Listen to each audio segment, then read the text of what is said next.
Hai guys, welcome back to my video. Video kali ini gue bakal ngebahas film Perfect Strangers.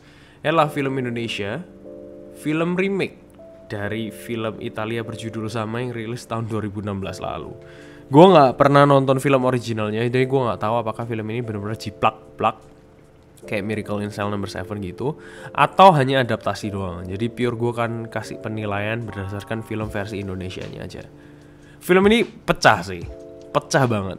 Ini film benar-benar heavy dialog, jadi tulang punggungnya kuat ada di penulisannya. Dan penulisannya sih ciamik banget. Gua ngerti gimana caranya bisa nulis serapih ini dan sebagus ini gitu. Kalau kalian lihat trailernya pasti kalian juga udah dapat premisnya. Intinya di sini ada 7 orang teman terdiri dari 3 couple, kemudian juga ada 1 orang temannya namanya Tomo, ini perankan Vino G. Bastian. Mereka ceritanya lagi housewarming lah di salah satu rumah temannya itu. Kemudian ada dinner. Nah, salah satu karakternya bikin rules gimana kalau kita taruh semua HP kita di atas meja makan, dan setiap teks, setiap phone call yang masuk, setiap email harus dibacakan dan semua orang yang di meja ini harus tahu gitu. Nah, kemudian yang terjadi ya disaster basically. Tapi beneran gila banget sih, dan setiap pemerannya itu membawakannya dengan benar-benar natural. Kita beneran kayak lagi lihat orang lagi kongko-kongko, lagi ngobrol aja gitu, dan dialognya benar-benar raw and witty gitu loh, lucu juga. Dan secara teknis walaupun film ini diambil di satu lokasi aja, tapi karena heavy dialog itu shot continuity-nya harus benar-benar prima sih. Dan film ini handle dengan sangat-sangat ciamik.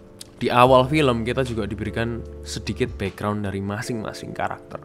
Jadi itu bantu banget untuk kita bisa kenal mereka lebih dalam, dan ketika ada permasalahan-permasalahan yang nanti kemudian terjadi di atas meja makan itu, kita jadi kayak oh ya pantas, oh ternyata gini, oh ternyata gitu. Kemudian secara drama yang perlahan tapi pasti semakin besar dan semakin besar dan semakin kacau balau, itu build up-nya juga bagus banget. Artinya filmnya takes time, dia gak buru-buru, dia build dulu problemnya ini dan itu, kemudian perlahan-lahan menjadi masalah yang semakin besar dan semakin complicated.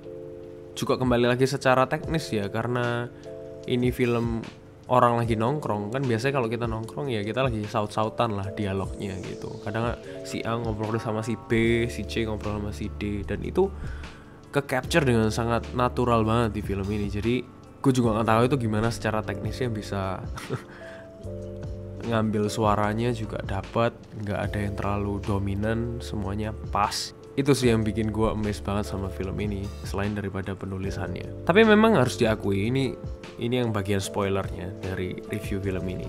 Ada beberapa masalah yang kesannya diada-adakan tanpa ada background yang jelas. Kayak misalkan si istrinya si Adipati Dolken di film itu, gue lupa namanya siapa. Dia sebelum berangkat kan dia ganti celana dalamnya jadi warna pink gitu lah. Tapi kita nggak punya konteks nih apa yang terjadi, apa yang membuat dia ganti celana dalamnya itu. Kemudian out of nowhere di filmnya tiba-tiba ada teks masuk ke HP istrinya Adipati Dolken itu dan bilang kalau dia pengen lihat celana dalamnya perempuan itu. Menurut gue permasalahan di sana kurang kuat sih, dan cenderung kayak cuma ya udahlah, yang lain kan udah dapat masalah nih, yang karakter ini belum, ya kita selipin aja ini gitu. Juga karakternya si Denny Sumargo yang menurut gue backgroundnya kurang kuat sih, yang sampai kemudian dia ditelepon oleh pegawainya dan pegawainya bilang kalau dia hamil anaknya Denny Sumargo. Itu menurut gue juga terlalu diada-adakan. Tapi yang lain masalahnya benar-benar kompleks dan menarik banget.